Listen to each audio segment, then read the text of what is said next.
Latinos across America are being disproportionately affected by coronavirus. The Aguirre family, every single member has tested positive for COVID-19. Ricardo Aguirre is on the line right now. Welcome to the Dana Cortez Show, Ricardo. Hi, Dana. Mr. Aguirre, first of all, thank you so much for doing this. I can only imagine what you're feeling right now. I'm okay. I'm feeling very short of breath. I know your only income as a small business owner is with your restaurant, Tamales y Tacos Puebla.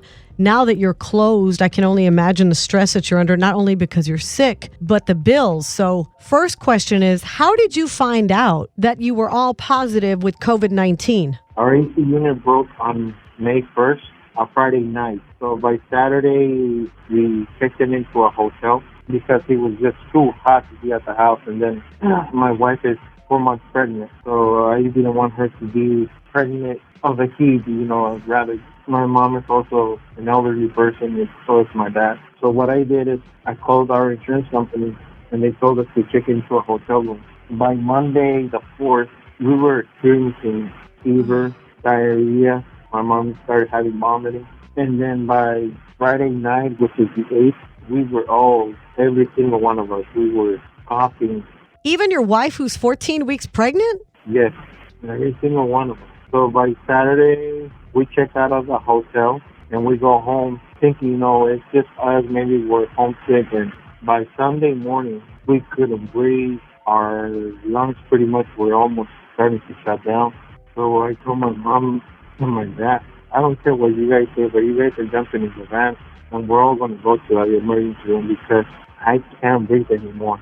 How old is your mother, Ricardo? She's 62 years old. So you must have been very worried about her and your father. And I brought my mother because she's the one that looks the worst out of all of us. Not knowing that my dad was not saying anything, he just didn't want to worry us or what. But when we arrived to the emergency room, the emergency staff immediately put him on oxygen, took him to another room. They did an EKG and told us that he couldn't breathe.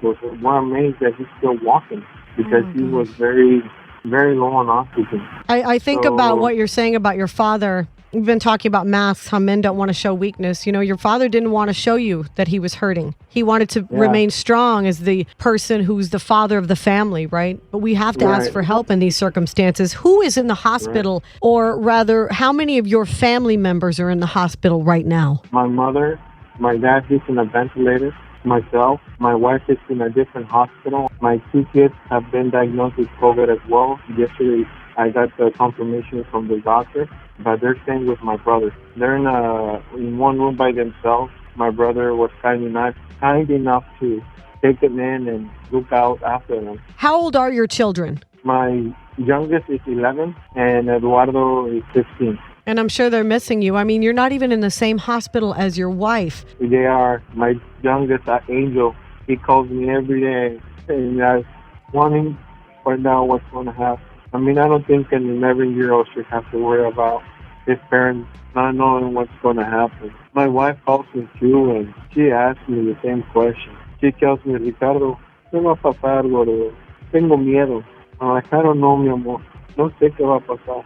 She's scared. I know she's scared. I'm scared for you because none of us know. My question to you is, how are you all living? Who's paying the bills? Your mortgage, your electricity, your water, Nobody. We, like I mentioned earlier, we shut down operations back in March. Right, so there's no money coming in since mid-March, and now you have to worry about mortgage. You have to worry about utilities, food, groceries, how to put food on the table. Then on top of that, you have the bills for the baby.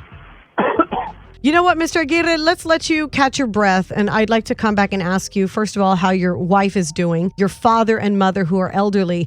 And I also want to share with our listeners how we can contribute. Of course, I want to ask in the most respectful way possible. There are a lot of people hurting, but if you can give, please stand by. We'll share that information with you. When we return, it's a Dana Cortez Show.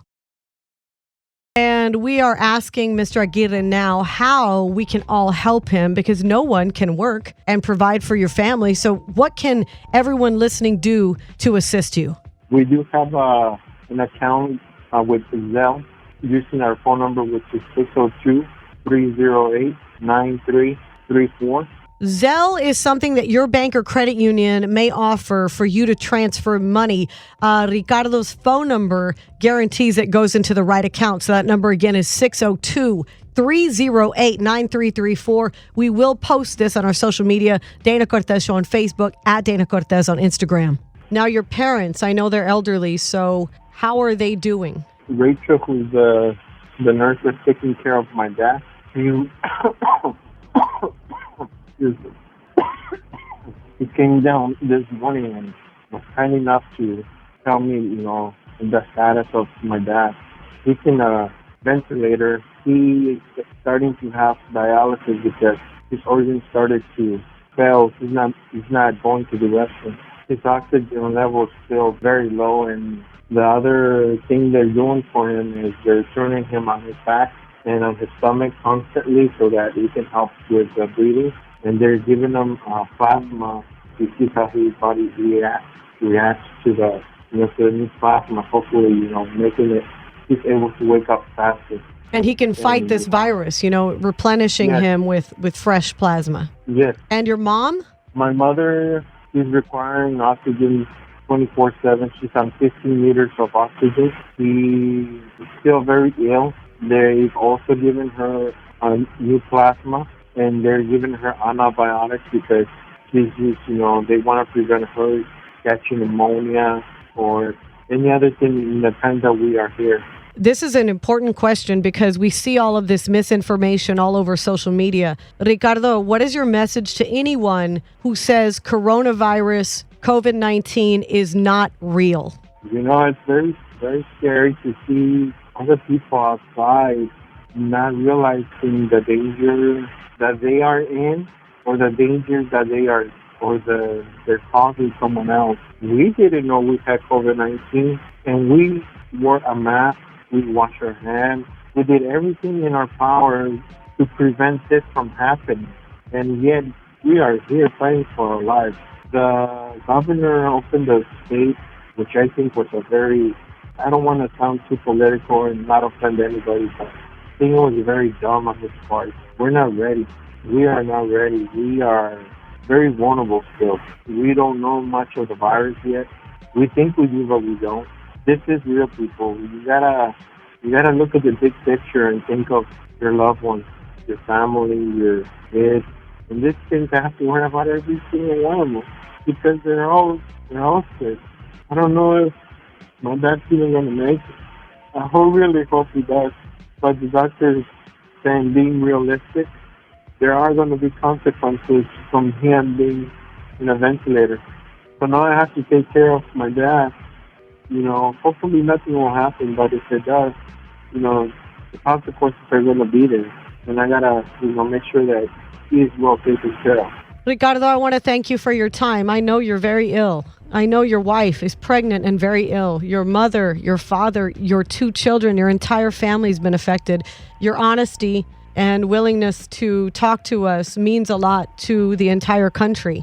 We need for people to speak that are ill because there's just so much misinformation, and we need to take care of one another. We need to care about each other during this time, not just you for your family, but me for your family and for everyone else who's listening. I listen to your show. We are very proud, to have you as a Latina in a syndicated show. That's amazing. I'm very proud of you, and I think the whole community is also, because it's not very common to see a female disc jockey, achieve what you have achieved. And now that you've done it, you have opened the path to someone that might also be able to do it. Congratulations on your show. Ricardo, that means the world to me. I'm so emotional right now, so I don't want to say much more. Thank you so much, and we're going to try our best to help your family. And God bless you. And everyone who's listening, please, let's come together. Remember, it's us against the virus. You can donate to Ricardo Aguirre's family at Dana Cortez on Instagram. Go to the story. The link is there. Facebook, Dana Cortez Show.